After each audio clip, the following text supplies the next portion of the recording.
Good afternoon, everyone, and welcome to the regular meeting of the Council of the Township of North Dundas, today being May 20th. I'm going to call the meeting to order. The meeting is called to order at 4:30 p.m.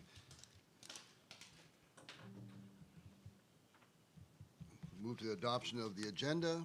Are there any changes to the agenda? It's moved by Councillor Annable, seconded by Deputy Mayor Bergeron. Be it resolved that the agenda be adopted as presented. All those in favor? Opposed? Seeing none, that's carried. Any disclosure of pecuniary interest and nature thereof? Seeing none, we're going to move into a public meeting, and it's a zoning amendment, Township of Winchester zoning bylaw number 12-93, and I'm going to ask Director Pohl to start that public meeting.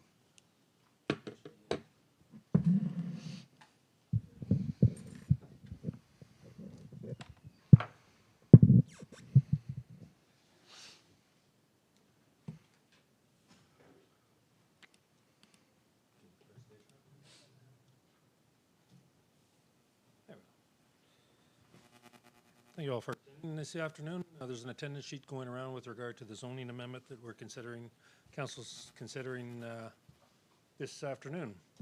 So it is a public meeting officially under the Planning Act. The owner is Maple Ridge Place. It's a numbered company, Ontario Inc., and they're looking to rezone to add a few uses to the existing uses that are permitted on the property. So with regard to a zoning amendment, when council considers it, they have to advertise it in the local news or in the by mail to all the neighbors within 120 meters, as well as send it to all the ministries of public bodies. And the only people that can appeal now is a specified person or public body or registered owner that makes submissions or oral submissions this evening or afternoon at this public meeting if they want to have it considered in front of the Ontario Land Tribunal. So the property we're looking at is the old public school. Its legal description is part of Lot 11, Concession 4, the former Township of Winchester, now the Township of North Dundas, municipally known as 12820 County Road 43. As I mentioned earlier, the requirements are also to post a public sign on the property, which was done on April 29th, and we've also mailed out all the notices to all the neighbors and agencies. So part of the background, the existing use of the property is a haunted house, retail, and commercial recreational uses are on the property right now. The proposed use is to add a daycare, an after-school program, and similar uses to the list of permitted uses. Under the official plan, it has a special exemption on it. It's a commercial district. Uses are permitted, and it falls under Table 91118. And the current zoning on the property is commercial with a special exception, which is a C-10 exception zone. So part of the background of this property was it was the Maple Ridge Senior Public School back in June of 2011, and it was sold at that time. The new owners came to council and asked for a rezoning of the subject lands to a commercial special exception 10 zone to permit a warehouse, a variety of commercial uses, and 2 accessory residential apartments. They had a dog food business that they were operating out of the property. The property sold and turned into a cannabis grow operation for medical purposes.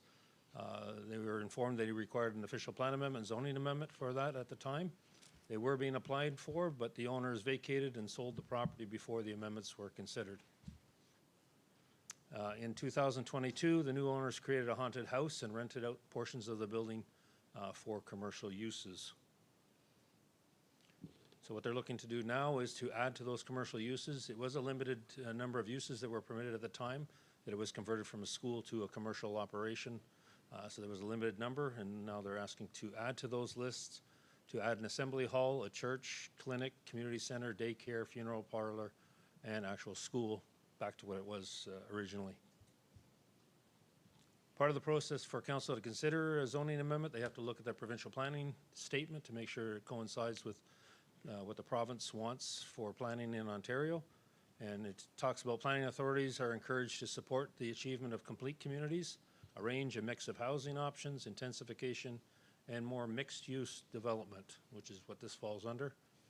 Planning authorities should support redevelopment of commercially designated retail lands. So he is trying to redevelop it and put more commercial uses into this large property and large commercial building. Under the official plan, there's policies that also apply to this type of zoning amendment. It's within a commercial district, and within that, you may include a mixed use of commercial uses, residential, public service facilities, and institutional uses. So under what it's, the district that it's currently under, the variety of uses that we're looking to add are included within the permitted uses under section 343. And under the permitted uses, you can see it's a full range of retail, service commercial, automotive, recreational, and resort commercial and personal service uses are permitted. Residential forming part of a mixed-use commercial residential development is also permitted. And that's what was allowed. There was 2 units allowed on the property, and that was for the caretaker and for the owners to live in previously. And that still remains. So this is the current list of permitted uses that was allowed back in 2013 and when the property was rezoned. It's a variety of uses, and the permitted uses included even veterinarian establishment, warehouse, that sort of thing. The haunted house was added through a minor variance. It was a similar use to what was permitted. So that was approved, I think it was 2 years ago now when that went forward. Maybe longer. About 2, 3. Yep, time flies. So the added uses is assembly hall, church, clinic, community center, daycare, funeral parlor, and school. So these are similar uses that you have in the area, which also are compatible with the existing uses that are permitted. Part of the circulation process is we did send out notices to all the ministries and public bodies. We received no comments back from them. And from the public, we received no comments back from the public, and that's as of today. And with that, I'll pass it back to the mayor if there's any questions or comments from the public. Thank you, Mr. Pohl. Are there any questions, comments from the public? Seeing none, the owners present, would you like to make any comments? If you do, you please come to the mic. Make sure you speak loudly and clearly in the mic. Thank you.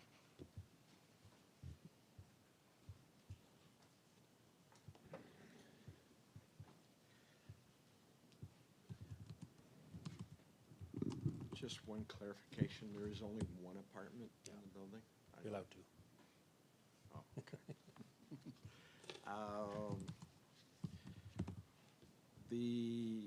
We're trying to fix the building. We're still working on the inside. The next phase of the building will be the exterior. That'll make it look more commercial instead of just a school. We have been talking to an architect about trying to design the outside. So just to make it feel more the commercial environment. And besides that, it's going well. Well, thank you for that comment, and that's appreciated. I do have comments, but I'll make afterwards, but I'll open it up to members of council for comments. Deputy Mayor. Thank you, Mr. Mayor.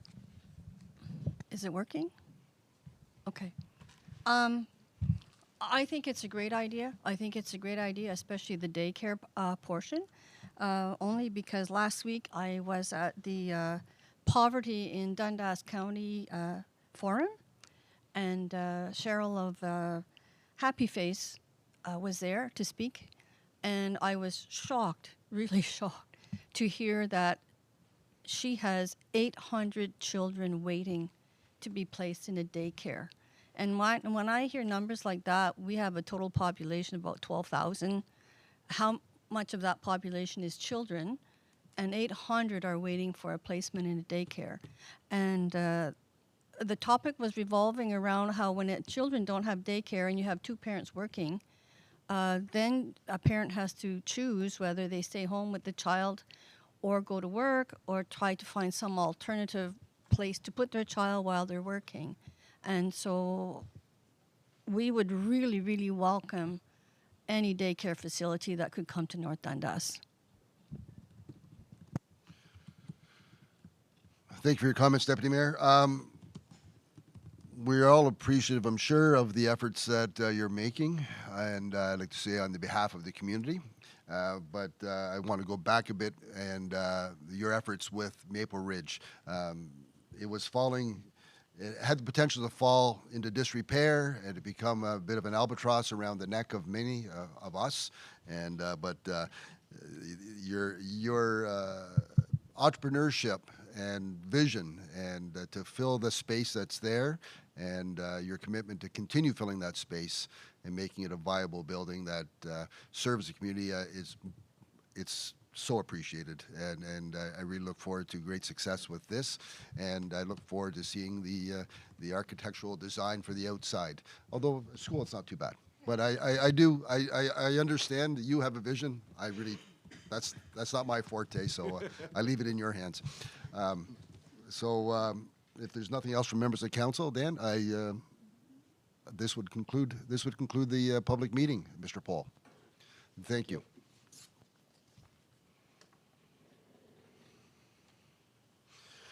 So we have one delegation with us tonight, and I have someone has provided, Danielle has provided me, Ms. Ward, with an introduction. I've known Mr. Pine for a little bit. I've been very fortunate to sit on the Eastern Ontario Wardens Caucus and to have had the opportunity to sit and listen to his knowledge and appreciate his experience and his professionalism. Jim Pine is the owner of Jim Pine Consulting. He holds a Master's of Public Administration from the University of Queens. Jim has 32 years of experience as a CAO, a city manager, and served 20 years as the CAO of Hastings County.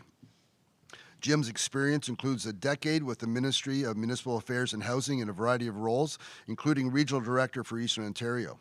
Jim was a member of the expert panel on a review of Ontario's water and wastewater sector and co-authored a review of Ontario's water and wastewater sector titled Watertight, A Case of Change. Jim's also an instructor for AMCTO's Municipal Administration Program. Mr. Pine is here tonight to present the work that LAS is completing to create a detailed business case on the financial and practical feasibility of LAS offering a joint water and wastewater municipal service. We're very fortunate to have you here, and thank you for being here. So, it's all yours, Jim. Well, thanks very much, Your Worship and members of council. Thanks for that introduction. I'd forgotten some of that stuff. It's been so long, to be honest. But I'm really pleased. I do think, and the mayor and I were talking just before, that this is my maiden visit to the council chambers here after all those years and all those meetings that we've had. It's the first time in here, so I'm really pleased to be here. And I'm here on behalf of LAS, the local business arm for AMO. And I'd like to start with two thank yous, if I could. First is closer? Yeah, I think so. Okay. The first is to you, Your Worship and members of council, for raising your hand way back when last year to say that you would participate in the feasibility study, and for allowing Danielle to be such a big part of the work, and she has been. You'll see the number of meetings that we've had over this past almost a year now in terms of the effort. So thank you for that, because without your participation, we wouldn't have done, I think, such a rich job on the work. So again, many thanks on behalf of LAS for that. The other is, it's a personal one, a thank you. Now that I'm retired, you know, I spent my career in local government and a bit with the province, but one of the things I observed over those years was the incredibly challenging job that you have as elected officials. And I know how difficult it is, but I know how important it is. And I'm not saying this so you don't answer tough questions or ask tough questions a little bit later. This really comes from the heart to say thank you for putting your name forward, for being a member of council, or being the head of council, and doing the work you do, because I believe that local government is the foundation of democracy in our country. And you deserve a lot of credit for helping us make it such a good place to live as it is because of the work that you do. And I say that from the heart. And I've made it my mission that whenever I get a chance publicly to say thank you to you as elected officials, I'm going to do that. When I retired from Hastings County a number of years ago, I told council at my last meeting, I'm going to be the guy who's standing on the street corner when you're having a council meeting in downtown Belleville with the sandwich board on. And of course, they all looked at me and said, oh. And I said, it's going to say, government is good, support your local council, because I believe it. So there you go. Well, thank you for those That's kind my words. opening remarks. But I'm really here to talk about the study and where we're at. So hopefully I get this right, get the arrow right. Am I going the right way? Yes.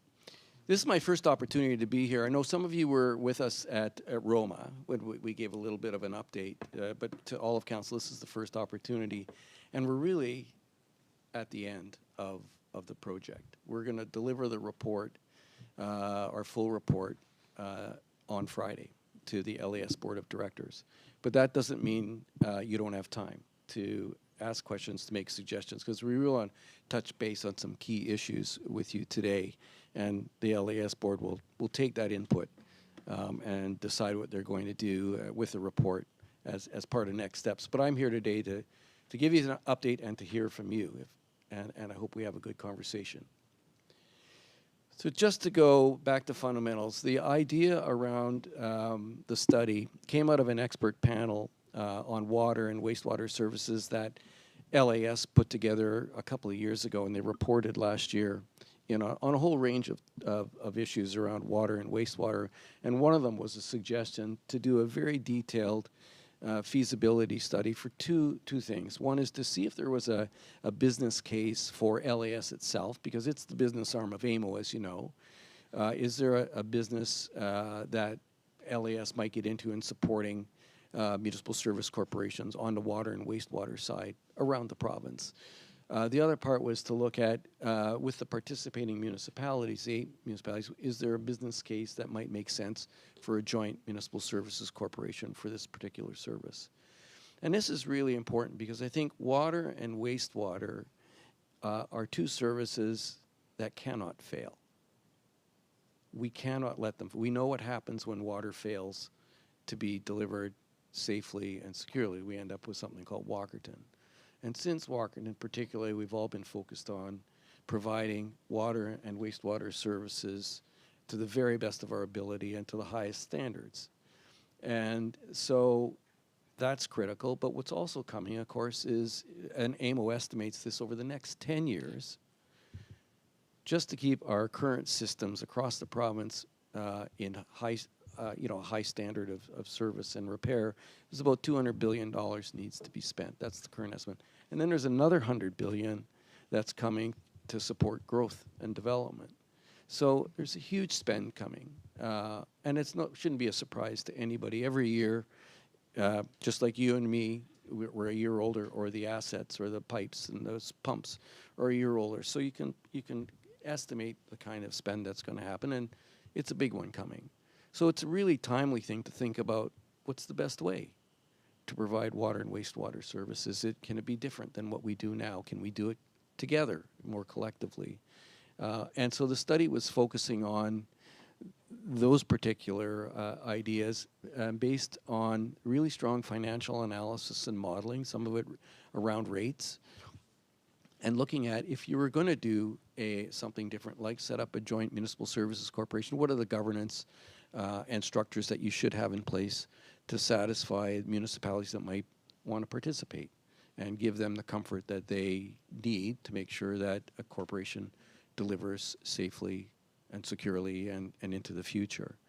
One of the other deliverables that we're providing, and thanks to people like Danielle and the participants, is a very detailed shareholders agreement and shareholders direction, which, if you're going to do this, every new MSC needs to have in place, because it's just the way of making sure that what the MSC is supposed to do is very clearly stated. So those are the project objectives, fairly lofty, but nonetheless timely and important to do, I think. We're going to deliver the shareholders template agreement. I must be doing something wrong because I'm going twice here. And as I said, all of these documents that we have to provide will be provided on Friday to the LAS Board of Directors. As I said, you're one of 8 municipalities that participated directly in the study. And as I said, we're really fortunate that you decided to do that. But what's unique about this study, too, is where the municipalities are located. Very geographically disparate from each other in some cases, from around London, Ontario, all the way here. significant distances. And one of the reasons and one of the benefits was to look at could we put together a municipal services corporation jointly where municipalities didn't touch each other, that they were geographically separated. And we're confident as a consulting group that the answer is yes, you can. If you put the right things in place, the right shareholders agreements, the directions, all those sort of things, really no reason why you can't do this.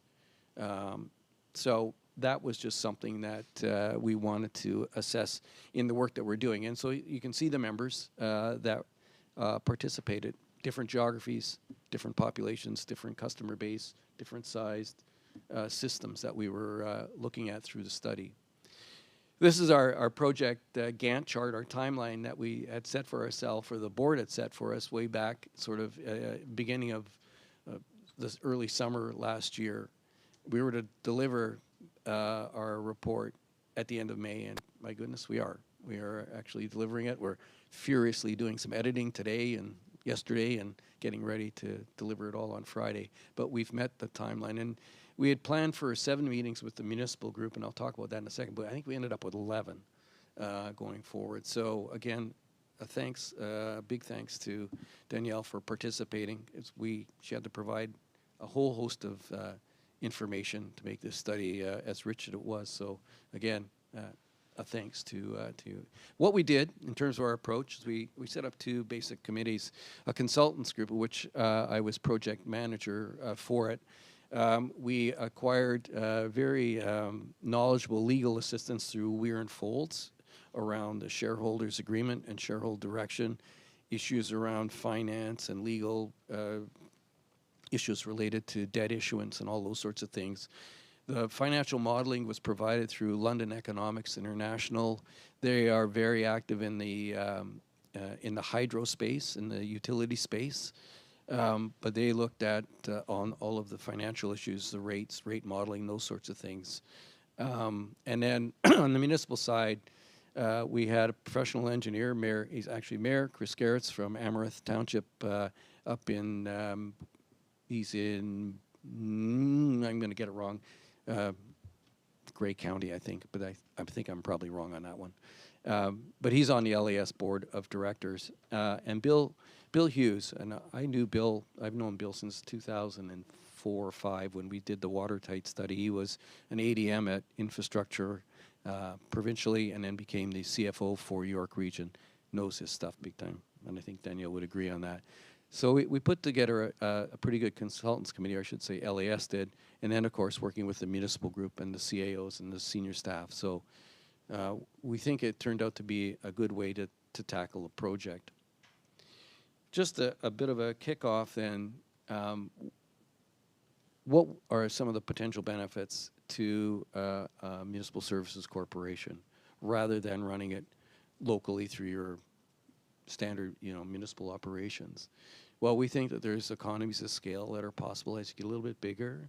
You can acquire more. You can acquire more cheaply through bulk purchasing and others.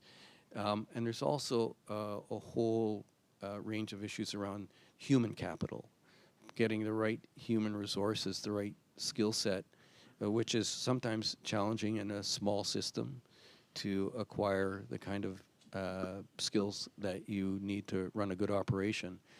We know that getting bigger means working through the Ontario Business Corporations Act, a process that we're recommending, can lead to lower financing costs, which are critically important, especially when we know we've got to spend a lot of money just to keep systems running or to expand them for growth.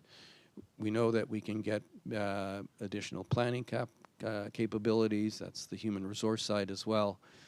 And risk management and spreading risk is also important. As you get a little bit bigger, you can spread the risk around. And we talked about, in fact, I was talking in Whitewater region today, on very, very small systems where you've got a very small customer base and you have to do some major work of repair. It's hard on that customer base, but you can spread it out across larger organizations, and those that would contribute from other areas don't feel as much of the cost burden as you would if you're just stuck on a small system. So there's a way to spread risk around, and that's always a good thing to do.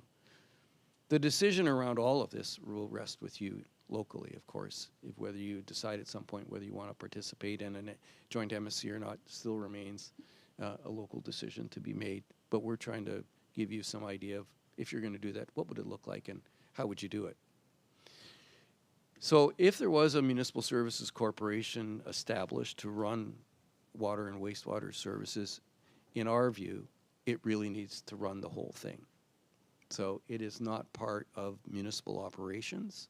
It is a standalone separate corporation, which of course receives direction from the shareholders, of which you would be a shareholder through the shareholders agreement. But to be clear, it's about doing it all, from operations to planning to financing, strategy. All of that would rest with the corporation.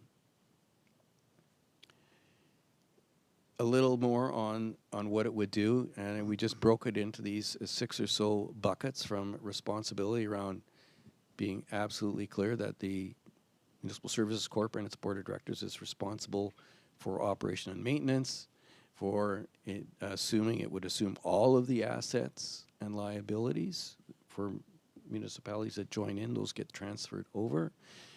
It's going to take on employees. It's going to hire employees. It's going to decide what the right skill set for its employee base is. And where there are third-party agreements that currently exist, maybe it's an aqua contract, those would come over as well, in our view, until at some point, there's other decisions could be made. But in transition, they would come over. I'm going to talk a little bit more about the board itself, but based on our assessment, we think the board should be large enough to get a good skill set, small enough to run efficiently. So we landed on between 7 and 11 members for a board, and those board members would be skills-based. We develop a skills matrix that determines what's needed on the board, and you go searching for those individuals. And I'll talk a little bit more about that in just a second. And so these other issues are all part of what an MSC would do. So as we went through the work, in terms of governance, we concentrated on some first principles, board size. And I talked about that already, and I can talk a little bit more about composition, managing change, compensation's important, and then critically, how should this corporation be set up and what should it run under? And we're recommending the Ontario Business Corporations Act. It gives a little more flexibility for operations and financing, and the folks just think that's the better approach. So as I mentioned, this slide said 13, but we in our final report, we're dropping that down to between 7 and 11. Importantly, I'd like to spend just a second on board composition. It's important for council to understand where we're going in this. We talk about skills-based, could be some engineering, finance, human resource skills, those sorts of things. Obviously, water and wastewater technology, all of that would be important in a skills-based board. But these members do not come from the council table. They are members from outside of council. They're not elected officials. They are all from beyond the council table, if I can put it that way. And so there's no political representation specifically on the board. And that's just something we want to be clear about, and it's something you need to think about on it in terms of its formation. There would be, by doing that, we ensure that there's a separation between the board and shareholder responsibilities. So the board has all of its fiduciary and legal responsibilities. Council provides its input, if I can put it that way, through shareholder direction and a shareholders agreement on basic things. Could be something as straightforward but difficult as full cost pricing, for instance, full cost recovery. But that could be a direction that goes into the shareholders agreement. But really making clear, this is a board made up of skilled people. Not saying elected officials aren't skilled, but they're not politically connected to the council in terms of being a member. So, and I'd be interested to hear what you think about that. In setting the board, I already talked about size, 7 to 11. The skills matrix is important. I just finished some work. I'm still working actually up in Grey Bruce counties on their public health board, and we've redone the board there based on a skills matrix, because public health, just like water and wastewater, need a variety of different skills on the board to be really effective. So we went through that. It was a really interesting exercise to get the skills matrix in place, but we did. You'd obviously have to strike a committee to. This is for an initial board to get the candidates. You'd have a call. The shareholders would decide on who the initial members are to the board, and then there needs to be a process in place. As over time the board's going to change, obviously people will come and they will go. So all of that's built into the shareholders agreement, and you obviously have input into all of that. Were you joining an MSC board? Where there's change on the board, as I mentioned before, there needs to be a process. We've built that into the shareholders agreement. We talk about staggering the terms of boards, normal sort of stuff, 1, 2, or 3 year terms, so that you've got continuity going forward. You can extend if possible, but I think you do want some turnover on a board to ensure that it still stays up to speed and relevant and all of those things, and people move on and do other things.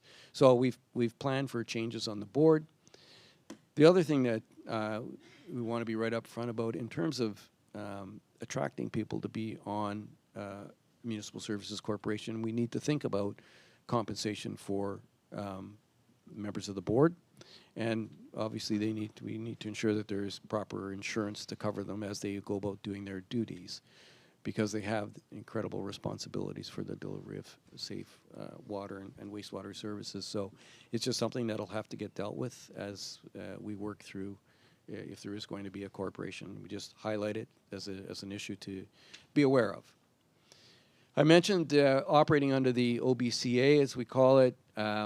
We went through a process of deciding whether that was good or that was bad in terms of, did it make sense to operate under the Municipal Act, or can we go with the OBC? And the consensus was going with the Ontario Business Corporation Act. It provides, we think, a better opportunity to attract candidates through this skills-based approach.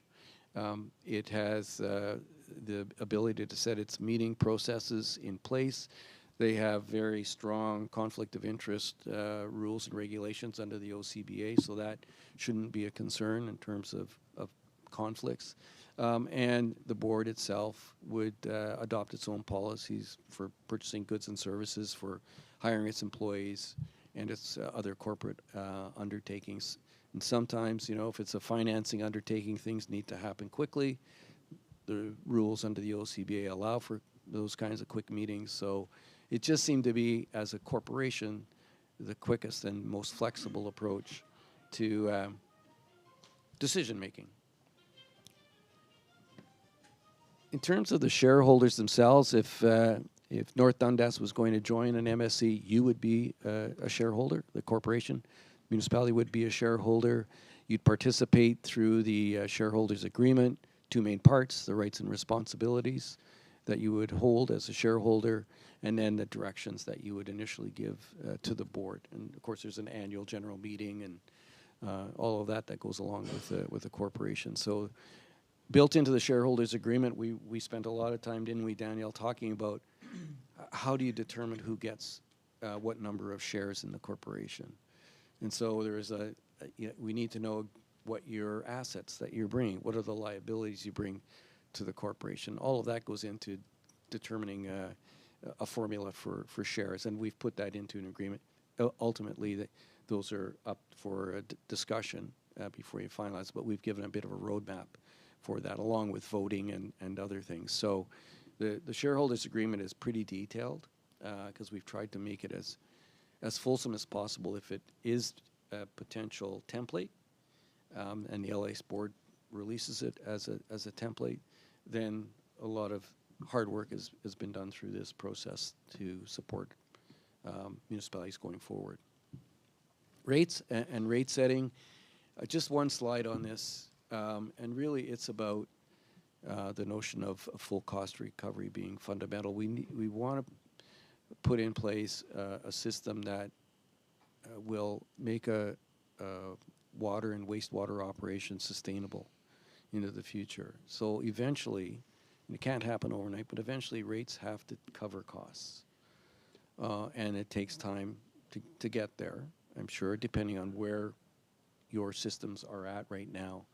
But really, that's sort of one of the fundamental principles that we would see that would get built into a shareholder direction document to the board, saying we expect you to move to full cost recovery, and the rate should reflect that, but it could take time. But we recognize that there are costs to get set up. We think that provincial subsidies are going to be required for a while until you can get the full cost recovery.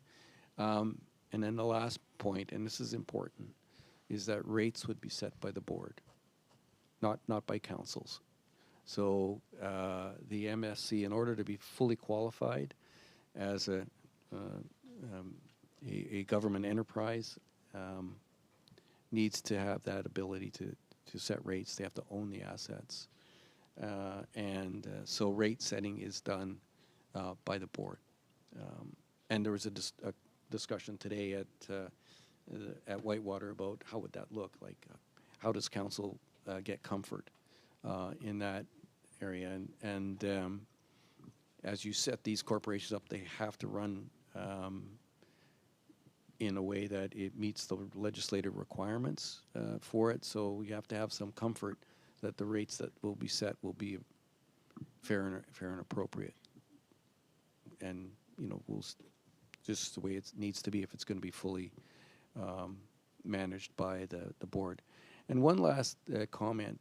All of the assets that a municipal corporation, service corporation would hold, all of the assets have to remain in public ownership. So, and the province has enshrined this in the legislation. I think Bill 98 reaffirms that. So that water and wastewater services will always be publicly owned under the current legislative regime. And I think that's smart and the right thing to do. So MSC board couldn't, for instance, decide that it's going to sell a portion of its system off to a private investor.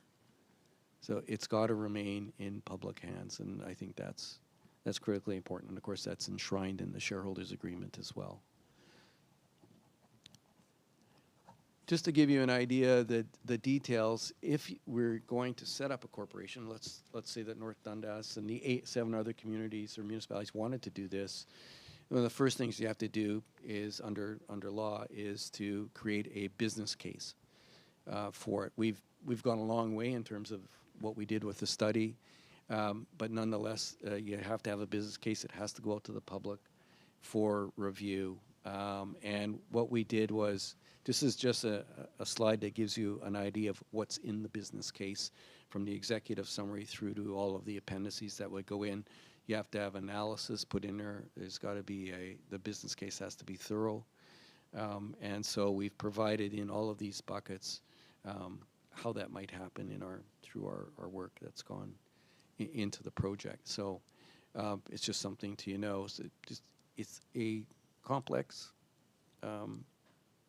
proposal, but it should be, because there's just so many issues that need to get dealt with as you structure this other way of doing business in terms of delivering water and wastewater services. So all of this has gone to the LAS Board of Directors, or will be on Friday. They will decide what they want to do with the work, and we'll see where it all ends up.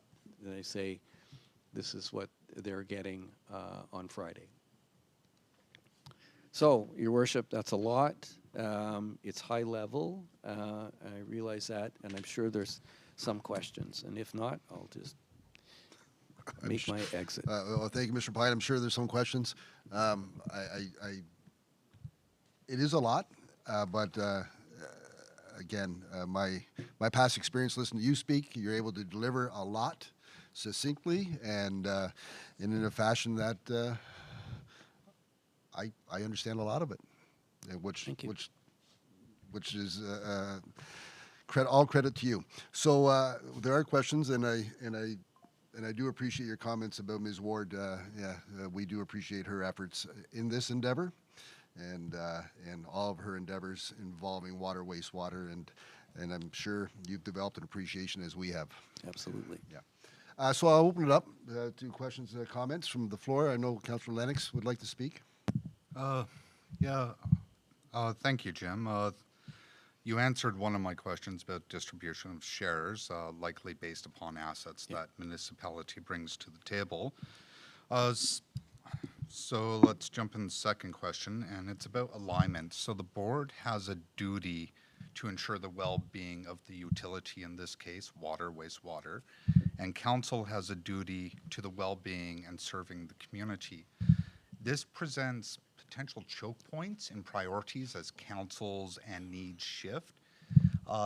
During the feasibility study, was this discussed how the agreement would sort out a conflict resolution matrix or matter? Yeah, it's actually really good, and Daniel's smiling a little bit because we spent a lot of time on dispute resolution and how that might work. And we've built that into the shareholders agreement, sort of a binding arbitration approach in a sense of trying to sort through specific issues. What we don't want to have happen is a council feeling like it needs to go to court.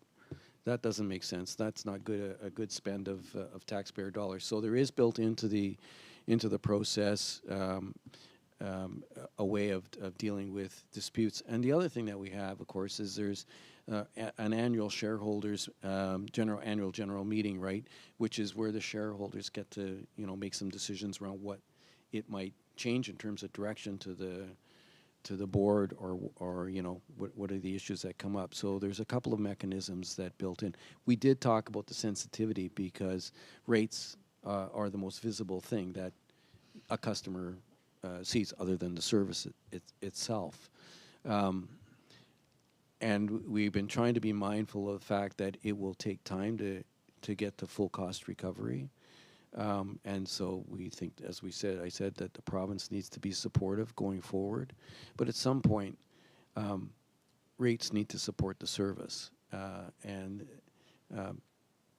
setting up a corporation that we think can deliver it with some economies of scale, et cetera, that seem to make sense to us, that so there isn't the systems need to be invested in appropriately. So, but that, you're quite right to raise the issue of rates. And Perfect. Thank you, Jim. And last question, and if this is a sensitive one, please defer. Going through the presentation this afternoon, I was thinking about development charges. With a separate entity, a public entity, would it be possible to circumvent connection fees or et cetera in those development charges in development of new infrastructure with regards to this type of MSC, and ultimately this would work in the community's favor of lower cost, more development, et cetera? Was that discussed at all, or? yeah, the issue of development charges or connection charges are a big part of the discussion. And I think there's still some undetermined issues around development charges. We don't know for sure whether they can be legally transferred up to the MSC at this stage. So there's some things that are going to come out of this report that are going to be advocacy or questions that we're going to need to go and work with the province on. Because that's all part of sustainability too, in terms of getting the sufficient revenues. But yeah, we talked about it a lot. There's still some questions out there that need to be resolved if you're going to go to this particular model. I don't know, Danielle, did you want to add anything to that, or? I think that's kind of where we landed as a group, is that was obviously a concern that this is a major source of revenue for the municipality alone to be able to fund new growth. And that was kind of one of the things we discussed, is how would we fund new growth and how do we see that through? But yeah, we need more advocacy on that for sure. I guess the other financial issue, I haven't talked about it yet, but that's out there and people seem to be interested in, is the issue of debt and trying to relieve debt burdens on municipality. Could you transfer the debt from that your current water system has or wastewater system has up to the MSC and free that space up if you needed to borrow for roads, for instance, or something like that. I think that's the trajectory or the hope. There's still some issues legally around that because people who issue you the debt or give you the money for it or hold that debt generally on the assets of the whole municipality. So there's some issues around that. And how do you calculate your annual ARL? Oh God, I'm having a senior's moment. The average annual repayment limit. Sorry, ooh, you'd think I'd remember that. And whether or not when you transfer water and wastewater services to an MSC, you're also transferring the revenues, and revenues get calculated into the ARL. So there's some stuff that needs to get worked out. The province, I think, is seized with this. They're looking at establishing, of course, an MSC for the region of Peel. These same issues will apply whether it's in Peel or whether it's in North Dundas, in our humble opinion. So still more to come on that, but we certainly highlighted as some key things to further get further information and work on. Okay, I appreciate the answer, and I appreciate Ms. Ward, yourself, Jim, and everybody else, including municipalities participating in the feasibility study. This could open up a lot of doors, and at least we're going down this path to explore options. That's it, Mr. Mayor. Thank you, Councillor. Further comments? I'm going to go to Councillor Urick. You'll be next.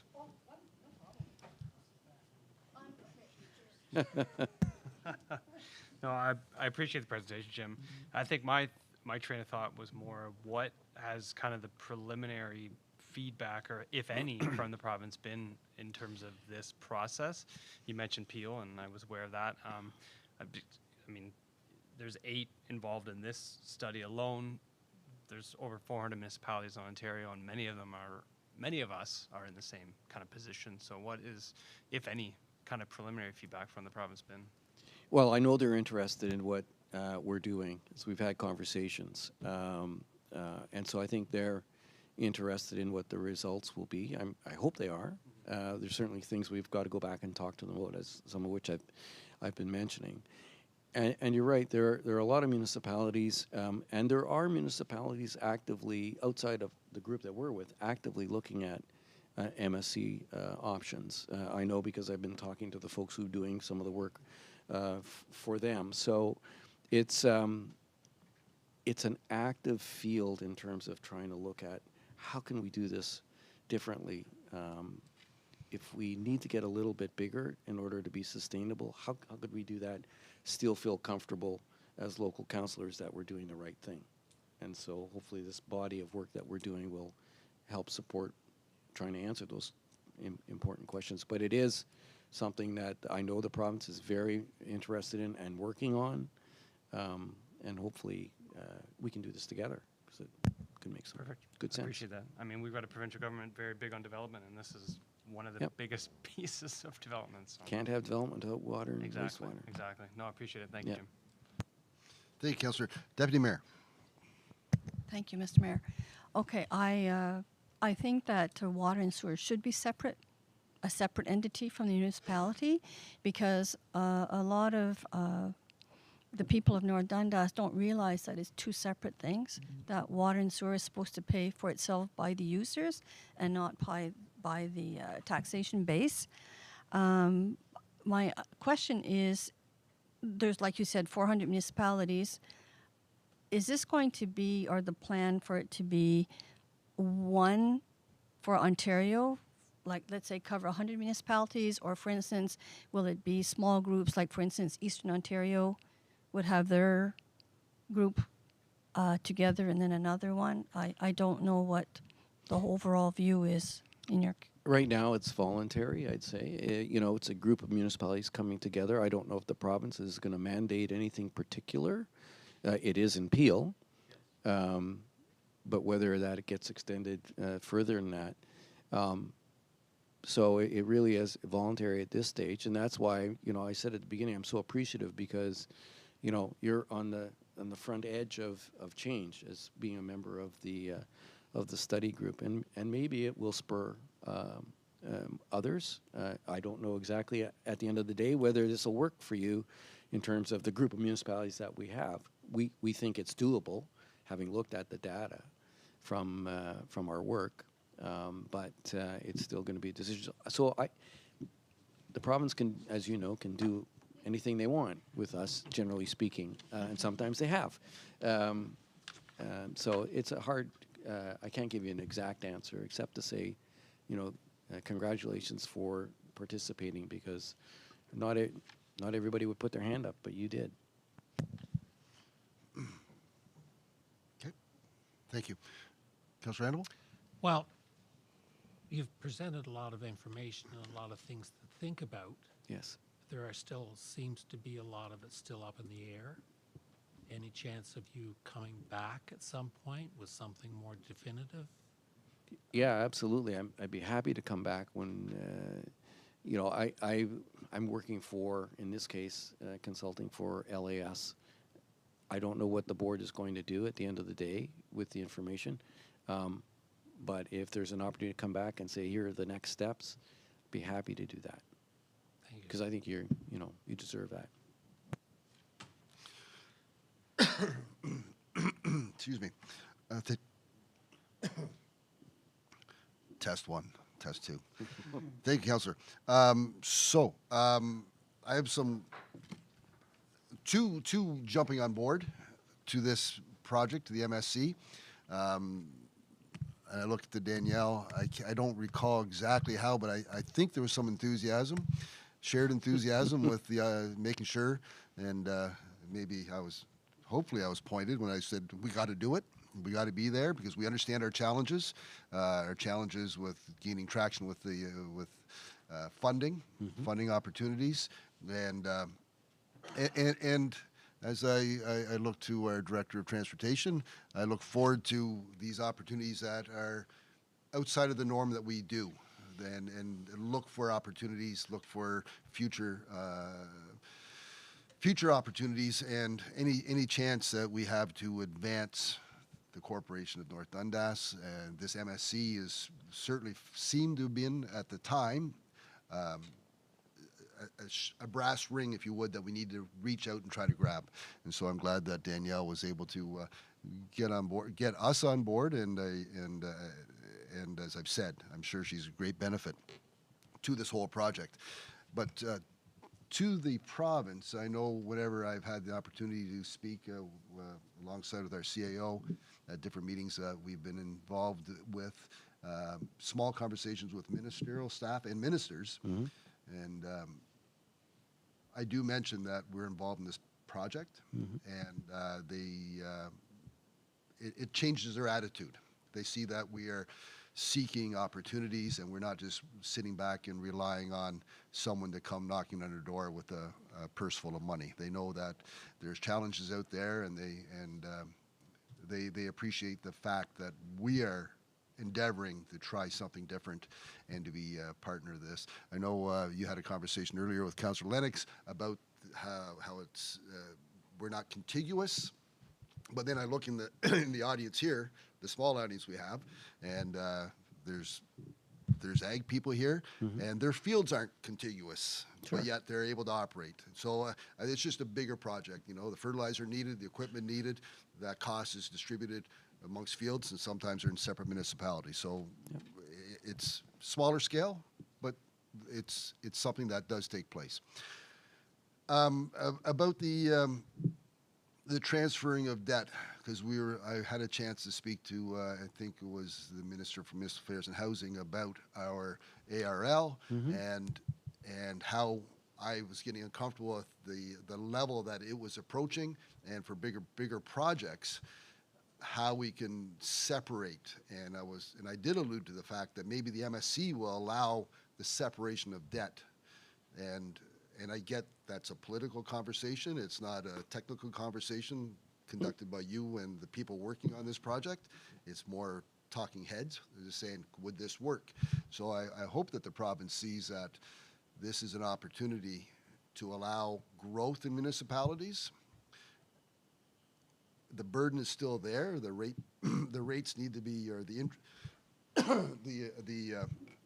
the debt needs to be repaid, but to find mechanisms that allow that debt to be repaid in a fashion that still allows growth in your home community. So I was encouraged by that, and I do feel that our involvement in this project highlights the efforts that are being made in North Dundas. I look forward to success whenever you present this to the board, and I anticipate there will be. My experience over the past few years and understanding the projects you've been involved in and the success that you've been able to bring to those projects encourages me that we're on the right path. And again, being involved in a project like this really is a feather in the cap for all of us in North Dundas, and it's encouraging that we are seeking ways to grow our community in a fashion that allows growth to take place without an overabundance of burden of debt. Some of the challenges, and I think Councillor Lennox asked a question about the shareholder and the assets that would be brought forward. Does that I think a question was asked, does it change the number of votes you have as a shareholder? So a larger community with more assets, but would that debt be a negative to the assets in your voting shares? Is a No, question I have.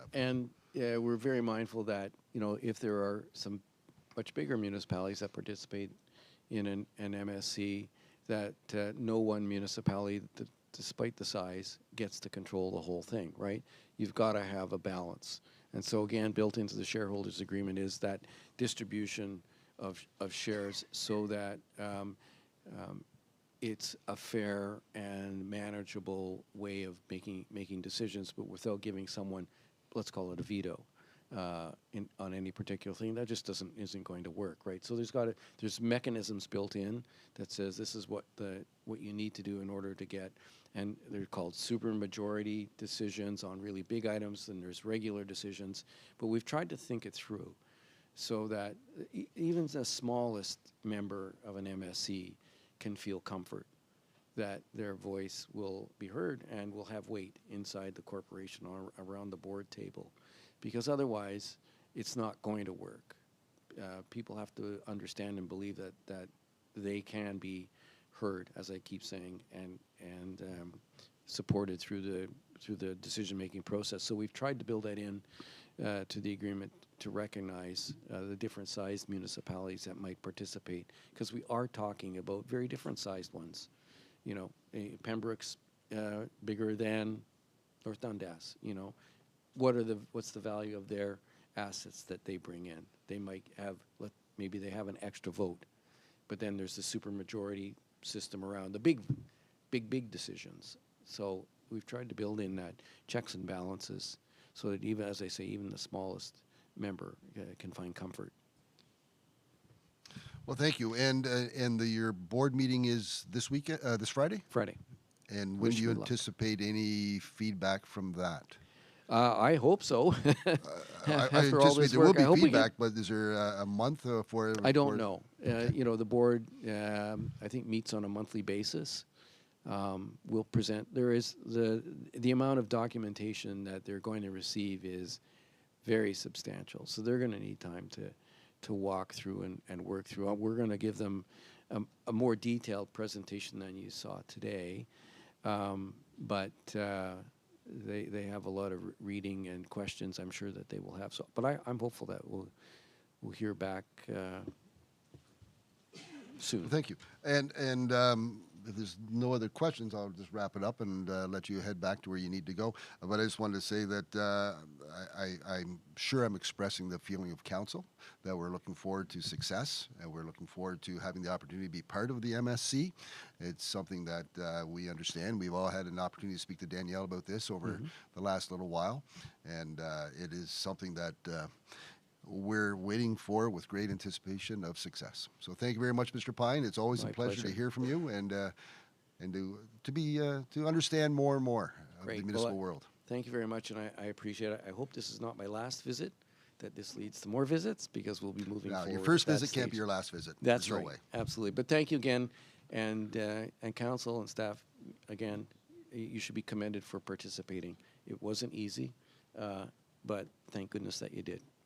Well, thank you. Appreciate Thank you for heading this up. We appreciate it. Thank you. Have a good evening. We will. Bye Take for care. now. And thank you, Danielle.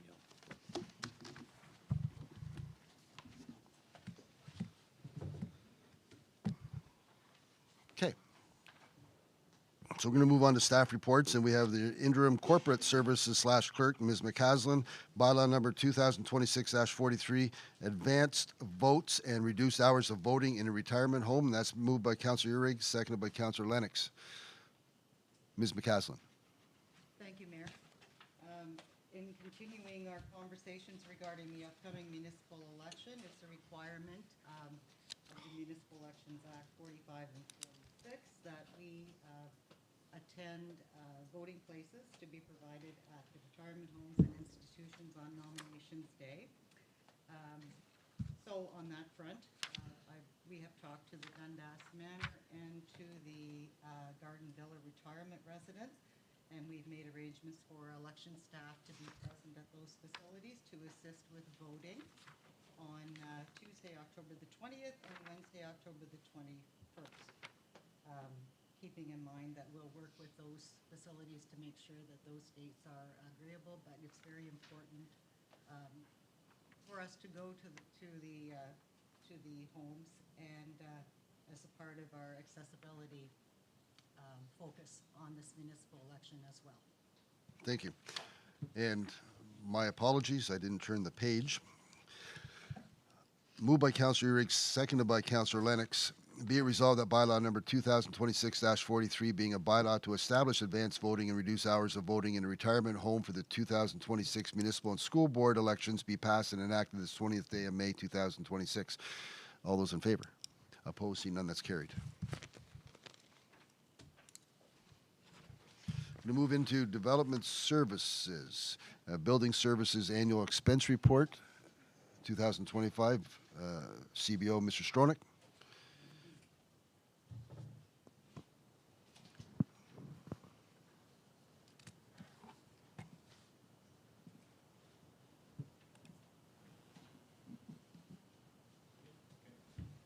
Good evening, Mayor, members of council. This is the annual expense report for 2025. So this is a legislated requirement for us to report every year on our building current revenue, fines and charges, and compare that against our expenses. So you can see here, we got 257,000 in revenues collected in 2025. About our expenses were about 393,000. That leaves us with a 117,000. 107. Sorry, I'm blanking.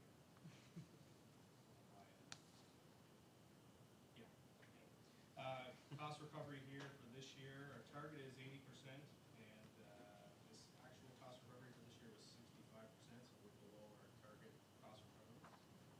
I did put in the annual cost recovery over the last 4 years is about 70, so we've kind of consistently been below the mark. Last year we had a pretty high cost recovery compared to what our target is. We were 91% last year. So this year's a bit low. Sorry, 2025 is a bit low. So we've increased our fee schedule. This is in accordance with our building bylaw. This happens every March, every year, so to kind of accommodate the CPI increase. So this went up a small percentage. One of the things that we looked at was we had quite a decent number of permits in 2025, but compared to our what type of permits they were not ones that generate a large amount of revenue. So things like accessory structures, renovations, farm buildings are quite low. These are all things that still require quite a bit of staff time to review and inspect, communicate with the public about. So the staff time is kind of constant, but the revenue is quite low. 2025 was also driven by fewer housing starts. So you can kind of see that graph there, just to give a brief look at the number of housing starts in particular. Those are typically our larger revenue generators.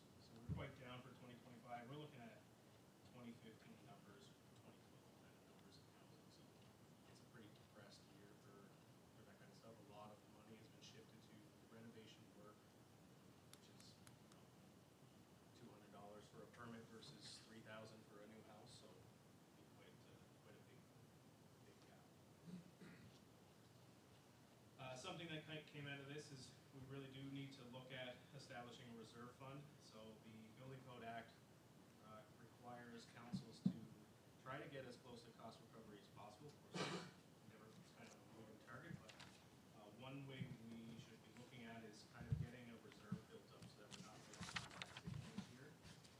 One of the ways we're looking at that is we've got some really old building deposit accounts that are sitting there. There's quite a bit of money in those accounts, and it goes back a number of decades.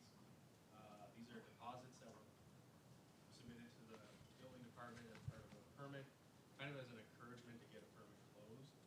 And then they just never close the permits, and they kind of just sit there forever and ever and ever. A number of years ago, we passed a bylaw to kind of pick away at that and kind of help kind of recover some costs. But I think we anticipate about 2060 is when we would deplete that amount, and it's probably won't be here for that. So. Not good now. So we're kind of exploring with finance services some options for how do we kind of recognize that revenue so that we can put it into a reserve, but still leave it open for the public to kind of come back, close permits, access that deposit if they're entitled to it as a refund, that kind of stuff. So look at that.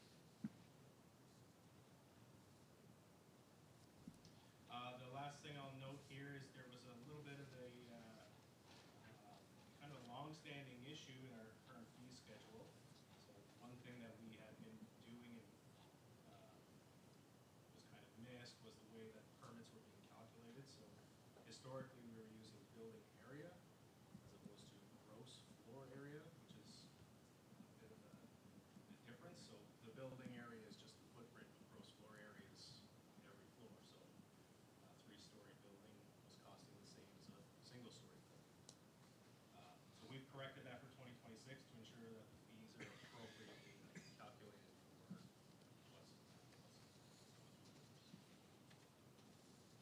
That's it.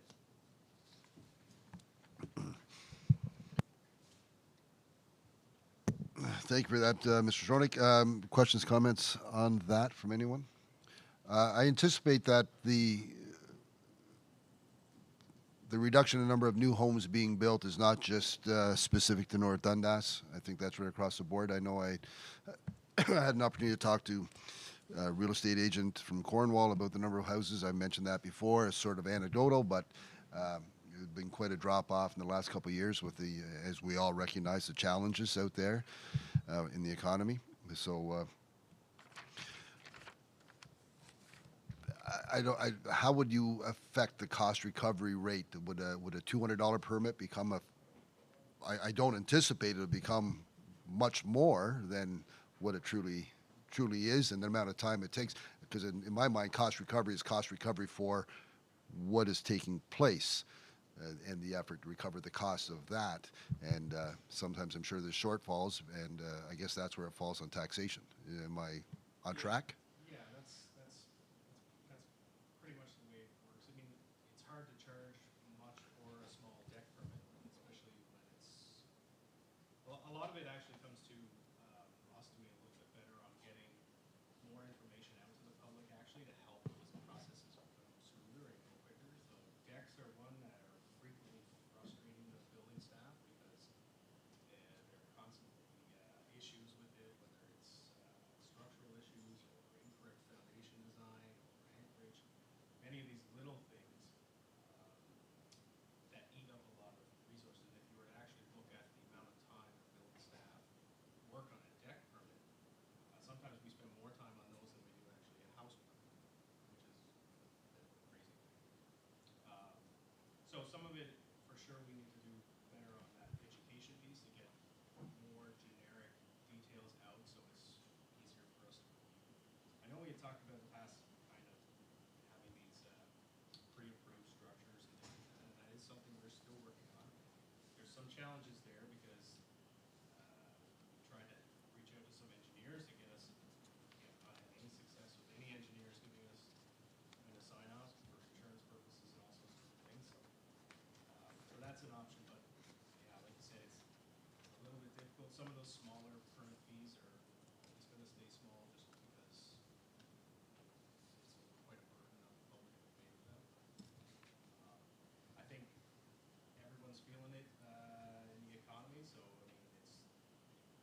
still points me towards looking at the reserve to help offset some of this.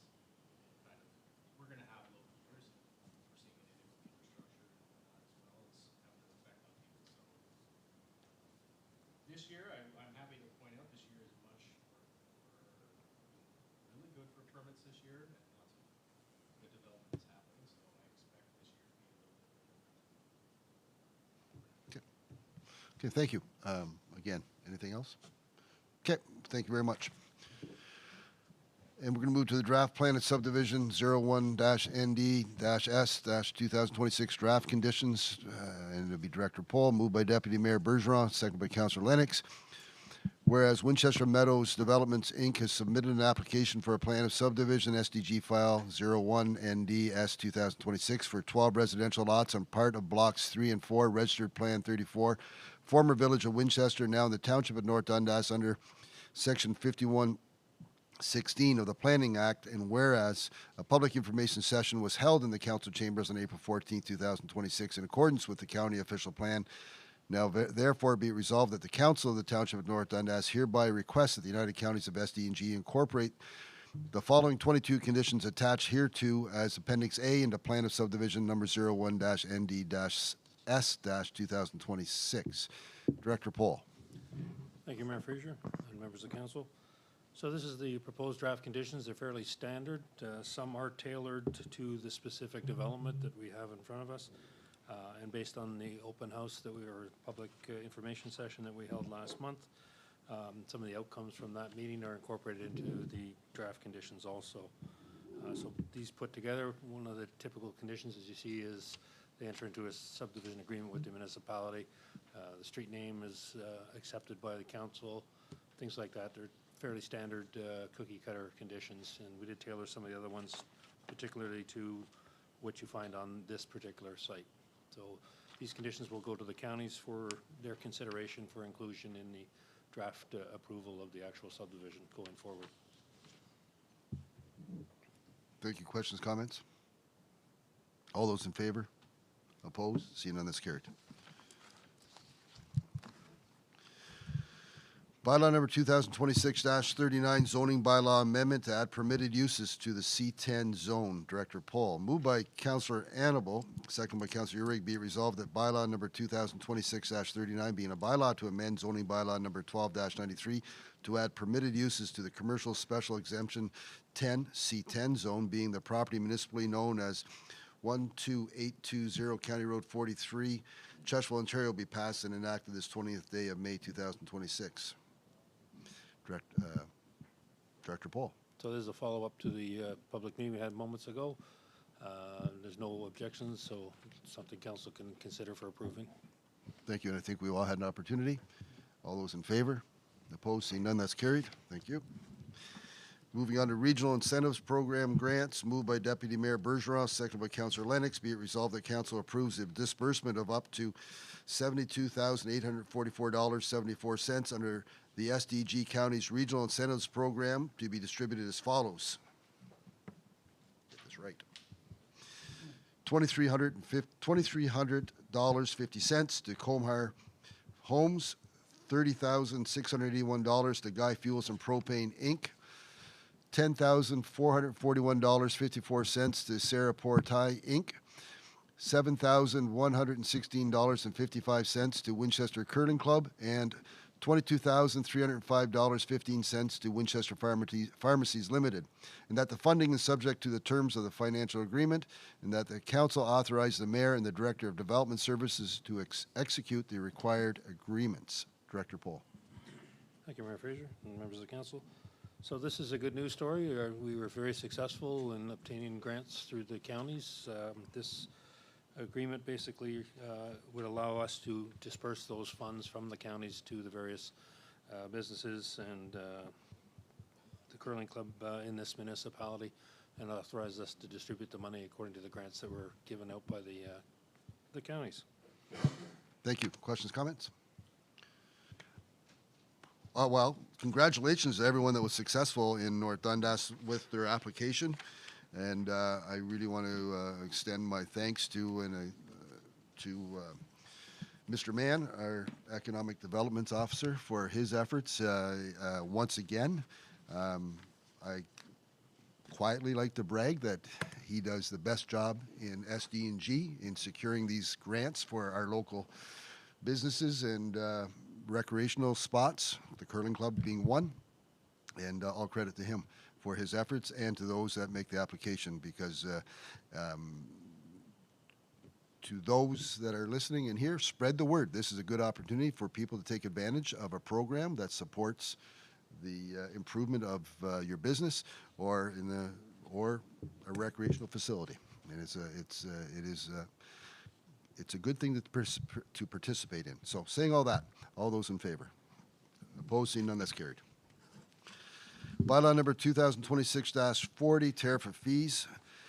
Moved by Councillor Annable, seconded by Councillor Uhrig. Be it resolved that bylaw number 2026-40, being a bylaw to repeal and replace tariff of fees bylaw number 2025-40, being passed and enacted this 20th day of May 2026. Director Pohl. Thank you. So this is an update basically for inflation on our tariff of fees bylaw, but we also noted a few things that came out in the last year. Our consulting engineer deposit we found was not sufficient. Engineering costs have gone up considerably over the last number of years, and I'm having to go back and ask for additional money for deposits. I don't like to have to go back every time, so we're trying to increase that amount to match the funds that get dispersed for engineering reviews.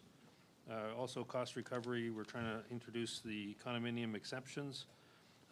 Right now, we don't have that. We don't have condominiums, but if someone was to apply for, I'll just use a hypothetical example, Naomi House goes out of business and it gets sold for a condominium, they can apply for an exemption for that and created a condominium there as an option.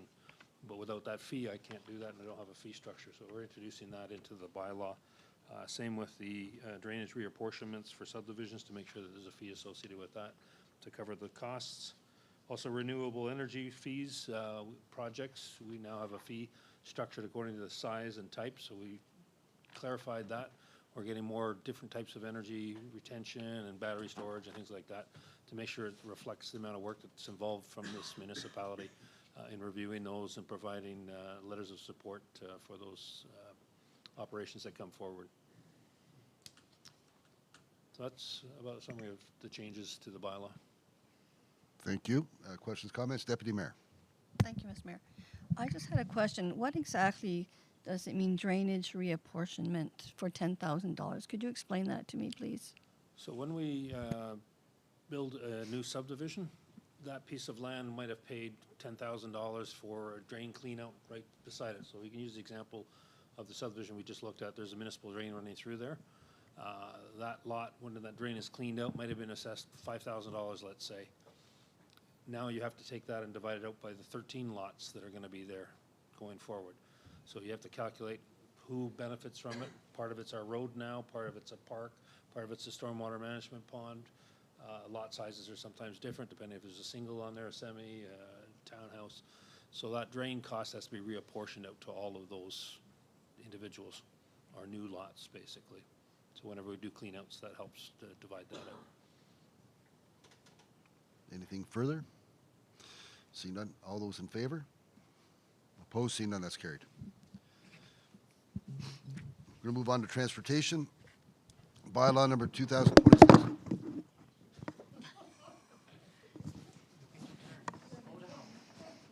Eager. Bylaw number 2026-41, Volk Municipal Drain.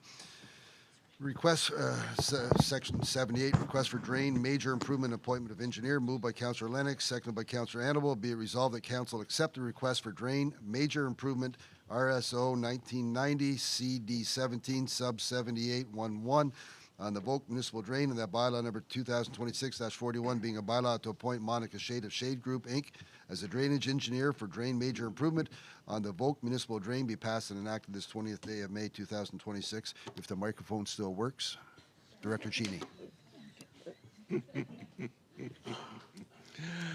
Thank you, Mayor Fraser, members of council. My apologies for that disruption. So the proposed drain improvement work involves installing an LLDPE liner along the drain bottom and both slopes of the Volks drain for approximately 590 linear meters to reduce the likelihood of potentially having leachate impacted the groundwater seeping from the Boyne Road landfill into the Volks drain and other downstream water courses. The notice of request for drain major improvement was sent to the clerk, was sent by the clerk to South Nation Conservation and OMAFRA on April 29th of this year, in accordance with Section 78, subsection 2, to satisfy the 30-day period for South Nation and OMAFRA to provide their recommendations. Therefore, bylaw 2026-41 will come into effect on May 30th of this year.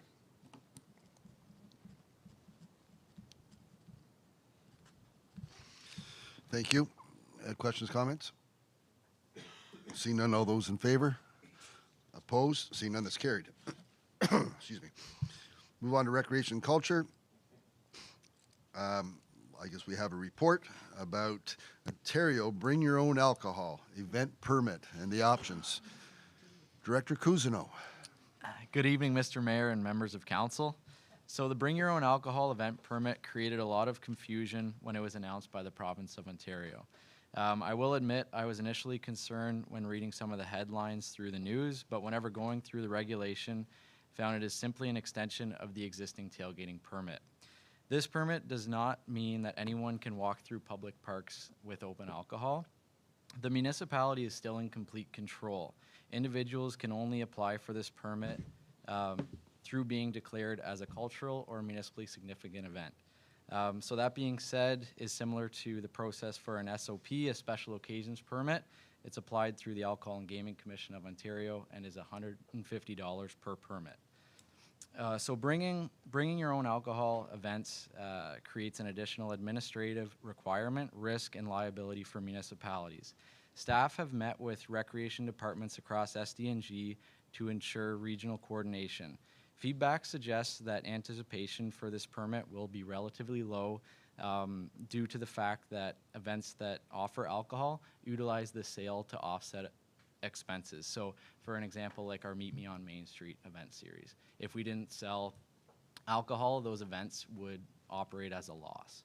To give council some examples of municipalities that have made decisions on this topic, Perth chose not to permit bring your own booze events to take place in their municipality. South Dundas chose to continue on to operate based on status quo, and if future interest in potential BYOB events came forward, it would be brought back to council at a later date.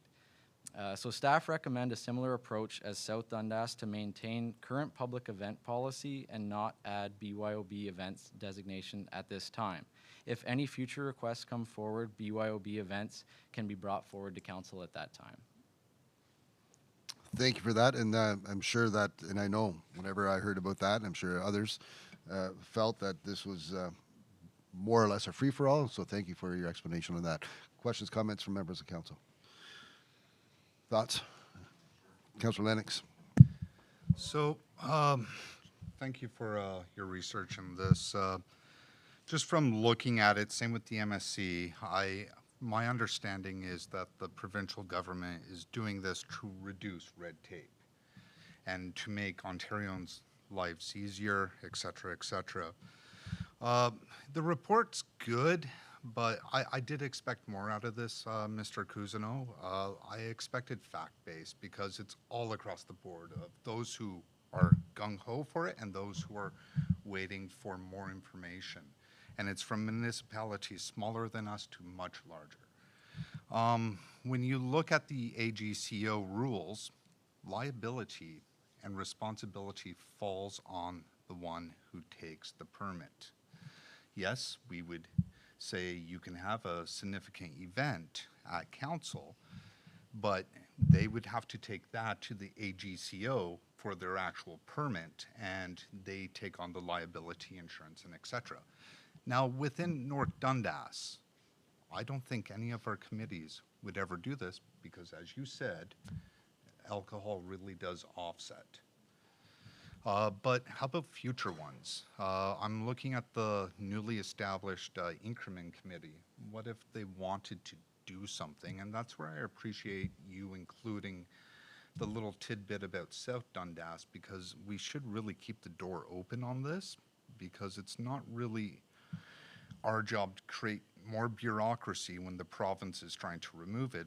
Our job is more create responsibility, and I do think this bill is putting the onus on the event organizer to carry the proper insurance, where through the special events policy and et cetera, it would be a simple checkbox of, do you plan to do this? If so, liability insurance and et cetera, et cetera. But those are my thoughts on it. I'm happy if council decides status quo. I'm happy if council wishes to pursue more information on this and maybe move forward. Again, we're not South Dundas, we're North Dundas. We're the demons, we're not the lions. Thank you, Councillor. Any other thoughts on this? Deputy Mayor. I personally don't think it's a good idea for people to bring their own alcohol to events. I just don't, because you don't know how much they're going to bring and how much they're going to consume. And even though you say whoever organized the events is liable, it just gives me a bad feeling. Sorry. Fair enough. Thank you for the hot, Councillor Urick. No, I'm happy to maintain the status quo as been presented here and recommended tonight. And I mean, arguably, there's significantly other avenues of red tape reduction our province could undertake than this one. So, again, another distraction by our premier. Thank you. Councillor Annable? Okay. No, and I'm looking forward to gaining a better understanding to see how this pans out. Maybe we get some feedback from larger centers, smaller centers, same as us that have endeavored to take this on. I do think we are quite progressive. I think of the days whenever we first started with Meet Me on Main Street and how that was managed and how the public received that and managed themselves at that. I have faith in that. But I'd just like to understand some of the challenges that are going to be, they're going to come out of this as the summer passes. I'm sure the summer will tell the tale, and maybe we'll consider this again. I mean, I'm sure we'll consider this again as more information comes forward. But as it stands now, I think what we do well, and I'd like to continue down that path myself. Is that fair as direction? Thoughts? Thank you. We're going to move on to the Marionville electronic sign, moved by Deputy Mayor Bergeron, seconded by Councillor Uhrig. Be it resolved that council authorize staff to increase the total cost of contribution toward Marionville electronic sign to $20,000. Director Cousineau. We received a letter requesting additional contribution towards the Marionville electronic sign from the Marionville Citizens Committee. The project has come forward significantly higher than anticipated due to engineering specifications. The request is for a total contribution of $20,000 from the Township of North Dundas. We currently have $11,000, which is budgeted, so it would be an additional $9,000 towards the project. Therefore, if council wish to approve, we have two options. So option one would be to pay through reserve account in 2026, or the second option would be to defer the additional $9,000 as part of the 2027 budget. Thank you for that. Questions, comments? I could weigh in on some of the background on that if you wish.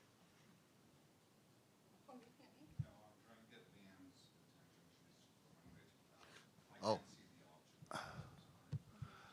Well,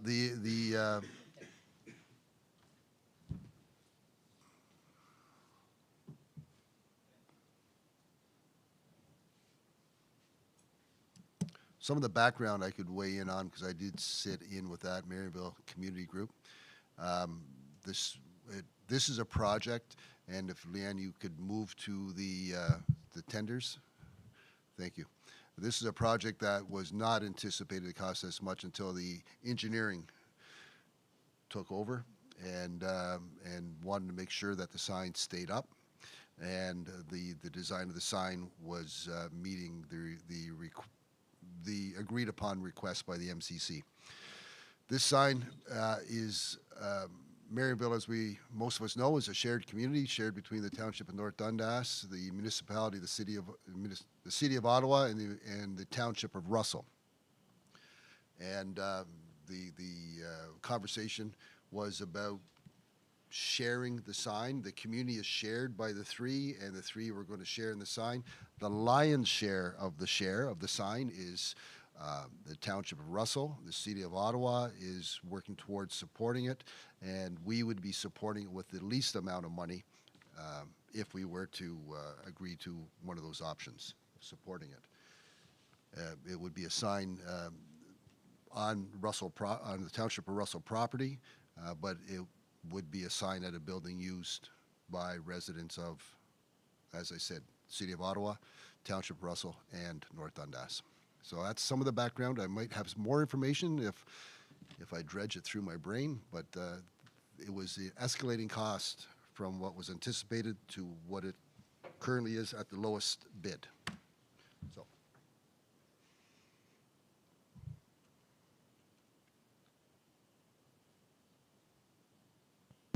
Yeah, I believe it was option 2. I'm comfortable with that. This has been in the works for, I believe, 2 years. I talked to the representative from that committee at the Morewood Remembrance Day. And I like the idea of the 3 communities working together, Russell, Ottawa, and North Dundas. It does open the door for future projects, bigger, better projects. Whether or not we defer, I would go with option 2 to show our commitment to the residents of Marionville that North Dundas is behind you. Thank you, Councillor. Further thoughts? Councillor Uhrig?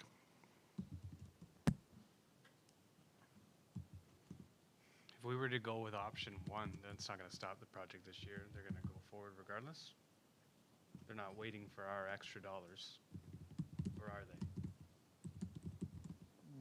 Well, Like option 1 is a proven principle to for additional, yes, next year. that would be, but are they still intending to go forward with the project this year is my question.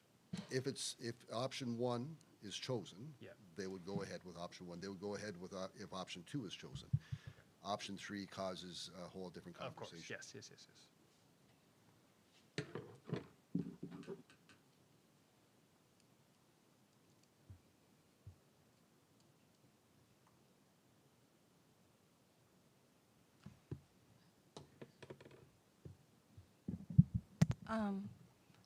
Do we know right now how much reserve funds that we have from last year?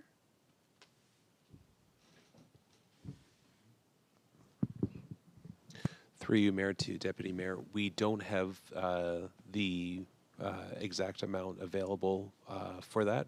It's not a material amount. It wouldn't have a material impact either way. So we could sustain it if we needed to, or if the preference would be to save it, in case of other cost overruns and other projects, that would be the alternative.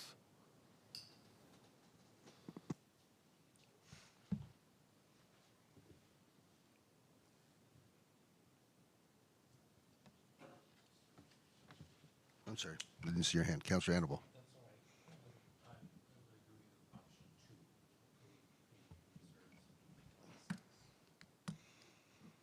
Thank you very much.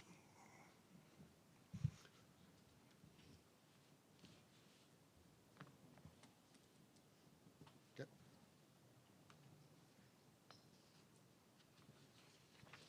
So I anticipate that those nods are option 2. Thank you.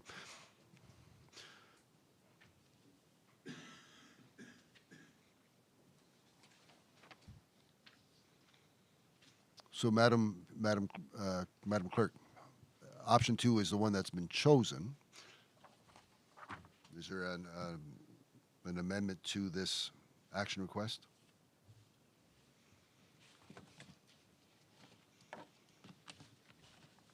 Through you, Mr. Mayor, you would need to amend the resolution to read. Mhm. Be it resolved that council authorize staff to select option 2 as reported, whatever, and we can make the adjustments to that, if that's agreeable to council. I'll ask the question.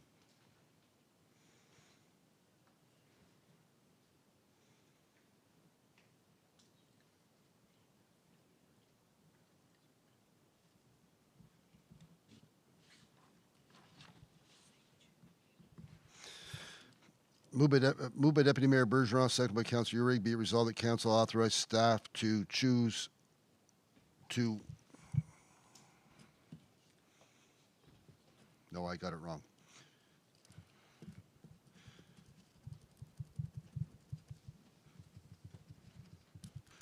How do I word that instead of choose? To select option. To select. And agree to option 2. Approve and pay through reserve in 2026.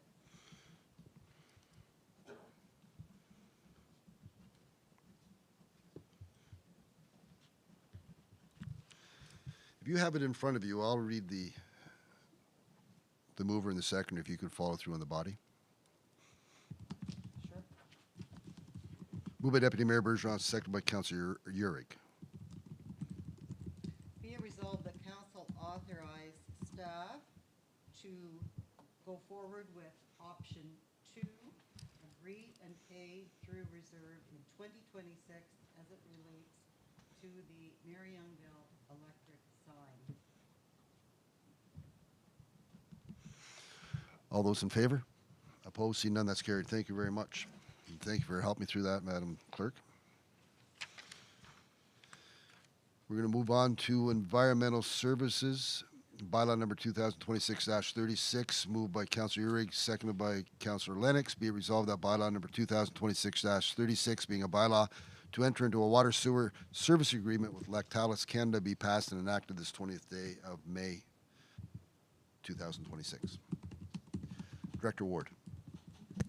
Thank you, Mayor, and good evening, Council. So through you, Mayor, this bylaw is just looking at finalizing the agreement that Council's seen a few times now. Lactalis has executed their end, so this is just looking for Council to execute on our end. Again, it's for the 75 additional units that Council allocated at a previous meeting, and they will be paying us, reimbursing us for those 75 units at $1.69 million in this year's budget. So if you have any questions, I'd be happy to answer them. Thank you. Questions? Deputy Mayor. Okay, the questions I have is that we're installing a meter and a limiter valve right where the water comes into the plant. And the reason that we did that was to control how much water so that they couldn't take more than their allotted water, which historically they have done. And yet in there is a section that says if they go above that amount of water, it'll be 10 times the fee.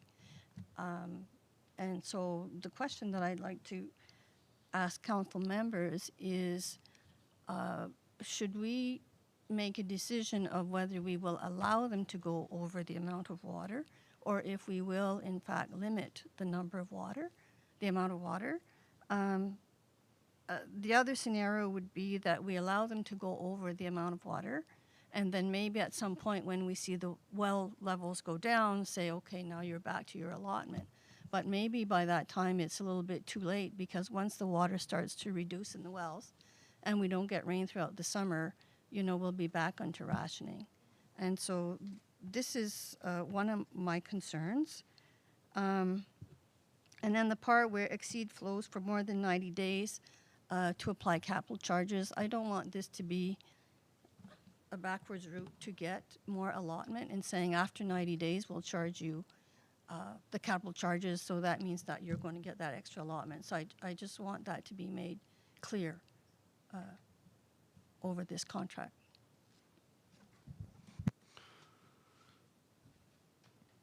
Further questions, comments?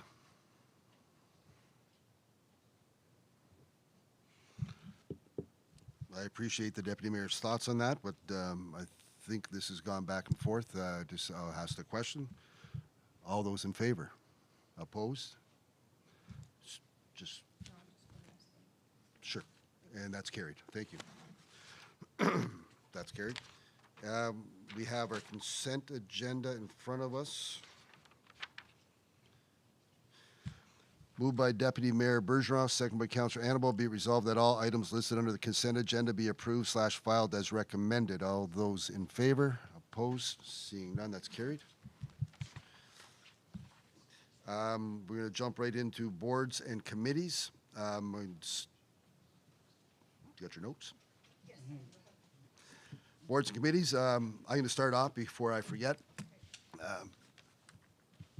Not coming soon, but coming quickly is October 5th, and I need to mention that SDG Reads will be taking place once again on October 5th at Avamore Place. I think that's the correct name of it. Thank you. Avamore Place in Avamore. And it's an event where a Canadian author will be present and tell us about everything that takes place in her books. There's 3 novels that will be highlighted. It is a sold-out event. If people are interested, go to the SDG Library webpage. Lots of information's there. How do you buy tickets? How do you get tickets? If you're a library member, you can access tickets for free. It's a fantastic event. It brings the book reading community together throughout SDG. And I'm going to turn it over to the Deputy Mayor. Okay, so there was a study brought forward to charge development charges at the county level. And so all the townships were against that because of the economy today. And it would deter people from building homes if there was another level of development charges. So that was good. The tourism grants came out, and just so you know, we got 29% of the grant money available from SDG. Morewood Recreation Association got $2,500. Winchester Bike Night got $3,000. Dairy Fest got $3,000. Mountain Township Agricultural Society got $2,500, and this is above the $3,000 per year that the SDG does give the fair boards. And Garden Party Market got $500. Thank you. Parade of Lights, I have nothing. Garden Party Market, I have nothing. Art in the Waterfront, Councillor Annabelle? They were to have a meeting Monday night, and they've got everything so well organized, they didn't have to meet, so they're ready to go. Thank you. The CDHS? No, Nothing? Dairy Fest? Dairy Fest had a meeting where they were actually at the community center in Winchester, just to decide where's the parking is going to go, where all the events are going to go, and to arrange, where all the events will occur on that property. They have so many events going on this year that there's not enough room for everything at the park, and so the garden market or the vendors will be downtown on Main Street, and so there'll be a small road closure. There were also some commercial properties in Winchester that wanted to see part of Dairy Fest in downtown because it attracts people, to the shops and to the restaurants to give them some business. So that's it for now. Thank you very much.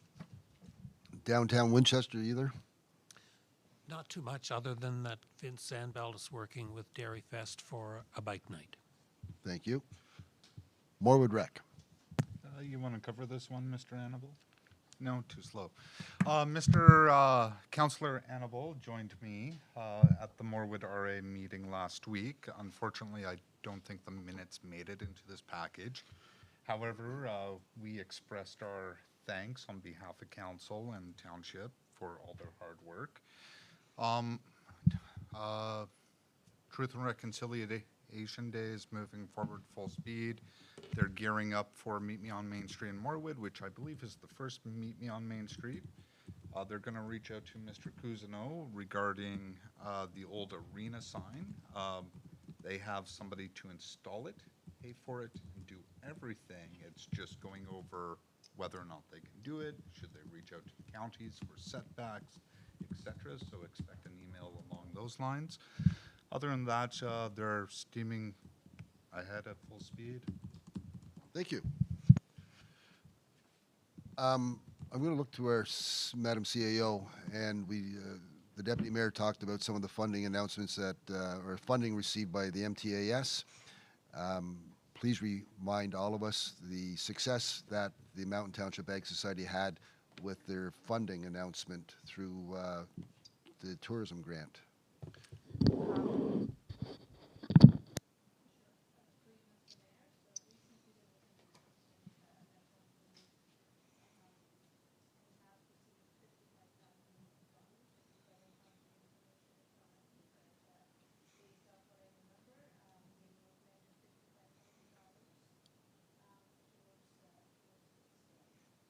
Thank you. And I was looking for the information and I couldn't find it. I was sure it was $55,000 and congratulate, and that would be provincial funding. The provincial funding, and so, yes, ma'am. Sorry. And I will be able to share the correspondence with the members of council shortly. Thank you. Thank you. Yes, I'm not announcing the funding that came from us, but congratulations to the grant, the application writer for their success in securing $55,000 for the Mountain Township Ag Society for their fair. It is a fantastic fair, and that $55,000 will certainly highlight and enable them to provide an once again excellent event for many of us that attend. So congratulations to them on securing that funding. I think that's it. Is there any council comments? There was none applied for? None? So we're going to move into camera. Moved by Deputy Mayor Bergeron, second by Councillor Annable, that council proceed to closed session at 6:17 p.m. pursuant to the Municipal Act 2001, Section 2392, subsection H. Information explicitly supplied in confidence to the municipality or local board by Canada, a province or territory. Take that over, Chief. A province or territory or a crown agent. I'll start again. The council proceed to close session at 6:17 p.m. pursuant to the Municipal Act 2001, Section 2392, subsection H. Information explicitly supplied in confidence to the municipality or local board by Canada, a province or territory, or a crown agency of any of them, and subsection E, litigation or potential litigation, including matters before administrative tribunals affecting the municipality. All those in favor? Opposed? Seeing none, that's carried. Yeah. I think it's having an issue with you.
Welcome back. We're moving into open session. Moved by Councillor Urick, seconded by Councillor Lennox. Be it resolved that council return to open session at 6:46 PM.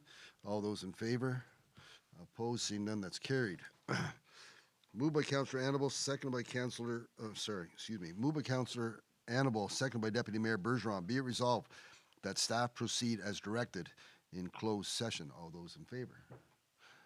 Opposed? Seeing none, that's carried. An adjournment. Moved by Councillor Lennox, second by Councillor Urick. Be it resolved that council adjourn at 6:47 PM to the call of the chair. All those in favor? Opposed? Seeing none. Thank you very much tonight. Have a good night.